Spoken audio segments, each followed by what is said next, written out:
Romeo के नाम पौलुस की पत्री। पहले वीडियो को देखें जिसमें हमने देखा था कि पौलुस कौन है और उसने ये पत्री क्यों लिखी, और जिसमें हम अध्याय 1 से 4 तक के मुख्य विचारों को देख सकते हैं कि सारी मनुष्य जाति आशा रहित अवस्था में पाप में फंसी हुई है और उसे छुटकारे की आवश्यकता है। और ये छुटकारा लोगों द्वारा तोरा के नियमों को मानने का प्रयास करने से नहीं आएगा। इसके बजाय परमेश्वर के धर्मी चरित्र ने उसे प्रेरित किया है कि वो यीशु की मृत्यु और पुनरुत्थान के द्वारा संसार को बचाए, ताकि वो अपने लोगों के रूप में विश्वास पर आधारित अब्राहम के बहुजातीय परिवार की रचना कर सके।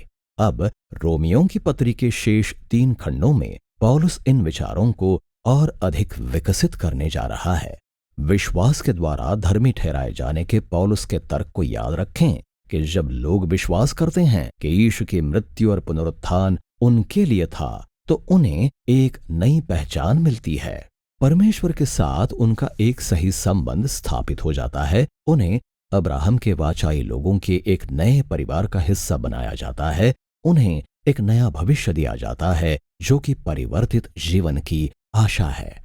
अब पौलुस हमें ये बताना चाहता है कि कैसे इस वास्तविकता से हमारे अस्तित्व के हर भाग को एक नया स्वरूप मिलना चाहिए, क्योंकि इस परिवार में होने का अर्थ उस नए मनुष्यत्व का भाग होना है जिसकी रचना परमेश्वर यीशु और आत्मा के द्वारा कर रहा है। इसलिए पौलुस बाइबल के पहले मानवीय चरित्र आदम की ओर जाता है। उसके नाम का अर्थ है मनुष्य जाति, और आदम ने अपने बाद आने वाले सब मनुष्यों की तरह पाप और स्वार्थ को ही चुना। इसीलिए हर कोई परमेश्वर के दंड का सामना करता है, क्योंकि हम पाप के प्रभाव के दास बन गए हैं, जिसका परिणाम मृत्यु है।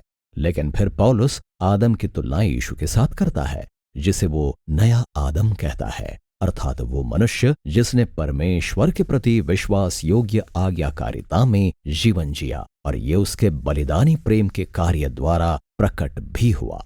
अब यीशु अपना जीवन दूसरों के लिए एक दान स्वरूप दे देता है, जिससे वे परमेश्वर के सामने धर्मी ठहराए जा सकें। इस प्रकार यीशु उस नए मनुष्यत्व के प्रधान के रूप में प्रकट होता है जो इस दान के द्वारा परिवर्तित हो रहा है, और ये विषय उसे अध्याय 6 में ले जाता है। पौलुस रोम के इन मसीहियों को याद दिलाता है कि यीशु के पीछे चलने का अर्थ अपने पुराने आदम सरीखे मनुष्यत्व को छोड़कर यीशु जैसे नए मनुष्यत्व को प्राप्त करना होता है, और उनका बपतिस्मा उस परिवर्तन का पवित्र चिन्ह है। उनका पुराना मनुष्यत्व यीशु के साथ मर गया है, और उनका नया मनुष्यत्व यीशु के साथ मरे हुओं में से जीवित हो गया है। इसलिए जब कोई व्यक्ति यीशु पर विश्वास करता है तो उसका जीवन यीशु के जीवन से जुड़ जाता है। जो यीशु के बारे में सच होता है वो अब उसके बारे में भी सच होता है। जब लोग यीशु सरीखे मनुष्यों के रूप में अपनी पहचान को स्वीकार कर लेते हैं तो वे स्वतंत्र होकर ऐसे बड़े हृदय वाले व्यक्ति बन जाते हैं जो सचमुच परमेश्वर और अपने पड़ोसी से प्रेम रख सकते हैं। अब अध्याय 7 में पौलुस पूछता है कि यदि इस नए मनुष्यत्व की रचना करना सदा से परमेश्वर का उद्देश्य रहा है, तो परमेश्वर का इस्राएलियों को व्यवस्था, या जिसे इब्रानी भाषा में तोरा कहते हैं, देने का क्या लाभ हुआ। अब ध्यान दें, जब पौलुस व्यवस्था शब्द का प्रयोग करता है तो उसका अर्थ कई बार बाइबल की पहली 5 पुस्तकों की कहानी और उसके संदेश से होता है, लेकिन कई बार उसका अर्थ विशेष रूप से उन सैकड़ों आज्ञाओं से होता है जो मूसा के द्वारा दी गई हैं और तोरा में पाई जाती हैं। यहाँ पर पौलुस इस दूसरे अर्थ पर ध्यान देता है। उन सब आज्ञाओं का उद्देश्य क्या था? पौलुस कहता है कि तोरा की आज्ञाएं अच्छी थीं। उन्होंने इस बारे में परमेश्वर की इच्छा को प्रकट किया कि इस्राएल को कैसा जीवन जीना है।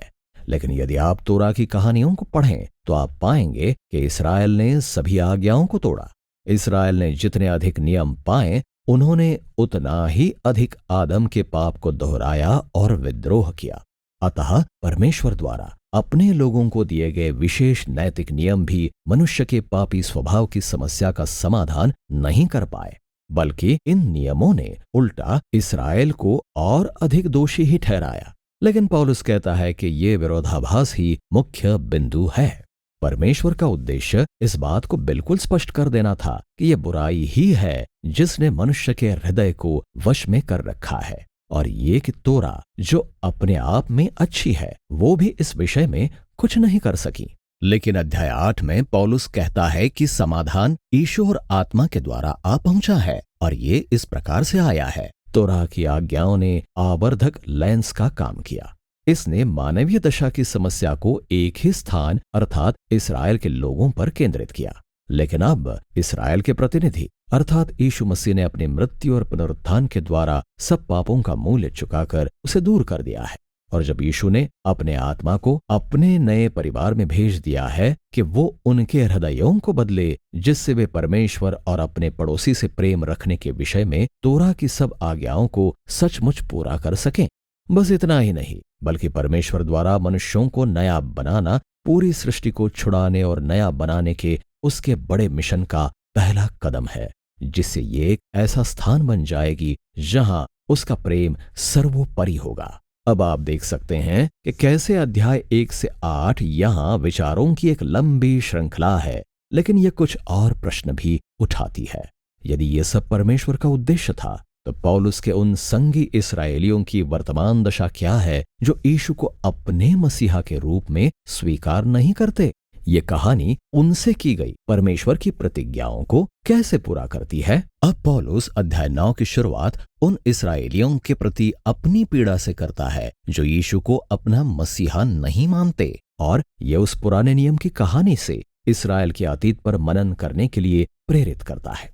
वो हमें याद दिलाता है कि केवल इस्राएली जाति से संबंध रखने से अर्थात अब्राहम के वंश का होने से कोई अपने आप उस वाचा के परिवार का विश्वास योग्य सदस्य नहीं बन जाता है। पौलुस हमें दिखाता है कि कैसे परमेश्वर ने हमेशा अब्राहम के परिवार से कुछ विशेष लोगों को चुना कि वे उसकी प्रतिज्ञाओं को आगे बढ़ाएं, और उसका तर्क यह है कि अब प्रतिज्ञाओं की वो कड़ी यीशु के अनुयायियों द्वारा आगे बढ़ रही है। वो याद दिलाता है कि लंबे समय से अब्राहम के परिवार के भीतर के और बाहर के लोगों ने परमेश्वर की इच्छा को अस्वीकार किया है। वो हमें इस्राएल की कहानी और सोने के बछड़े तथा फिरौन के विद्रोह की याद दिलाता है। वो हमें दिखाता है कि कैसे परमेश्वर ने घटनाओं को ऐसे व्यवस्थित किया जिससे लोगों द्वारा उसे अस्वीकार कर देने से असल में उसके छुटकारे के उद्देश्य ही पूरे हुए।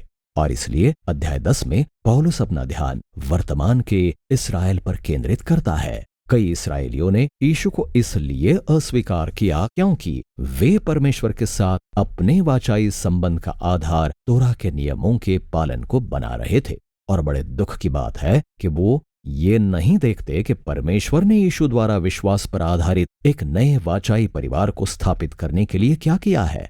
इसलिए अध्याय 11 में पौलुस पूछता है कि इस्राएल का भविष्य क्या है? क्या परमेश्वर ने अपने लोगों को त्याग दिया है?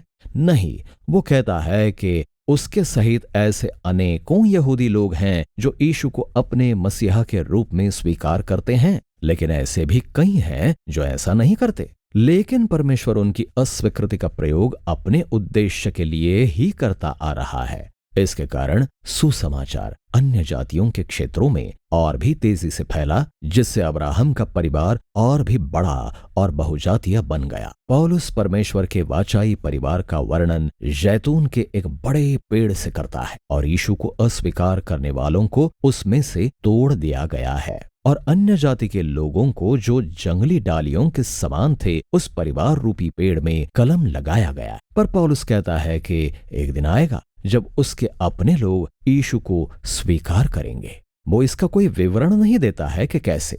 पौलुस केवल परमेश्वर के चरित्र और उसकी प्रतिज्ञाओं पर भरोसा करता है कि परमेश्वर अपने वाचा के लोगों को नहीं त्यागेगा। और ये हमें पुस्तक के अंतिम खंड अर्थात अध्याय 12 से 16 में ले जाता है। लेकिन उस बड़े चित्र को याद रखें। यीशु पर अपने विश्वास के कारण यहूदी और अन्य जाति के लोग अब एक साथ मिलकर अब्राहम का परिवार हैं, अर्थात वो नया मनुष्यत्व जो परमेश्वर के आत्मा के द्वारा परिवर्तित हो रहा है। और इसी प्रकार परमेश्वर अपनी पुरानी प्रतिज्ञाओं को पूरा कर रहा है। इसलिए इन यहूदी और गैर यहूदी मसीहियों की उचित प्रतिक्रिया यही होगी कि वे कलीसिया के रूप में एक हो जाएं। अध्याय 12 से 13 में वो दर्शाता है कि ये एकता एक दूसरे से प्रेम करने और उन्हें क्षमा करने के समर्पण से ही आएगी। प्रेम इस बात में प्रकट होगा कि सब लोग अपने भिन्न भिन्न वरदानों और योग्यताओं का प्रयोग कलीसिया में एक दूसरे की सेवा के लिए करें, और इसका अर्थ नम्रता और क्षमा भी होगा। जब ये भिन्न भिन्न जातियों के समूह और संस्कृतियां यीशु में एक साथ आएंगी तो मतभेद अवश्य होगा, और इस पर केवल क्षमा और मेल मिलाप के कठिन परिश्रम से ही विजय प्राप्त होगी। इसी प्रकार वे महानतम मसीही गुणों को प्रकट कर पाएंगे। प्रेम करें, क्योंकि ये परमेश्वर से तथा अपने पड़ोसी से अपने समान प्रेम रखने की तोरा की सबसे बड़ी आज्ञाओं को पूरा करता है। अध्याय 14 और 15 में वो विशेष रूप से उन विषयों पर ध्यान देता है जो रोम की कलीसिया में जातीय आधारित विभाजन पैदा कर रहे थे। ये विवाद यहूदी खान पान और सब्त के नियमों के बारे में है, और पौलुस कहता है कि ये रीतियां निर्धारित नहीं करती कि यीशु के परिवार में कौन है और कौन नहीं, और यदि लोगों में इन सांस्कृतिक रूप से महत्वपूर्ण लेकिन गैर जरूरी विषयों में मतभेद है तो उन्हें चाहिए कि वे एक दूसरे की भिन्नताओं का आदर करना सीखें, और प्रेम इसी रीति से यीशु के परिवार को चंगा करेगा और उसे एक करेगा। पौलुस पहले फीबे की प्रशंसा करते हुए पत्री को समाप्ति की ओर ले जाता है, जो किंख्रिया की कलीसिया की एक मुख्य स्त्री थी। उसे शायद पहली बार इस पत्री को ले जाने और रोम की कलीसियाओं के सामने जोर से पढ़कर सुनाने का सम्मान मिला था। इसके बाद पौलुस उन सब लोगों को नमस्कार कहते हुए अपनी बात समाप्त करता है जिन्हें उसने लंबे समय से नहीं देखा है, और इसी के साथ पत्री समाप्त हो जाती है। वाह! अब आप बेहतर रीति से देख सकते हैं कि इस पत्री के सारे भाग कैसे एक साथ जुड़ते हैं और दिखाते हैं कि ये कितनी गहरी और उत्तम रचना है। रोमियो के नाम लिखी पत्री यही है।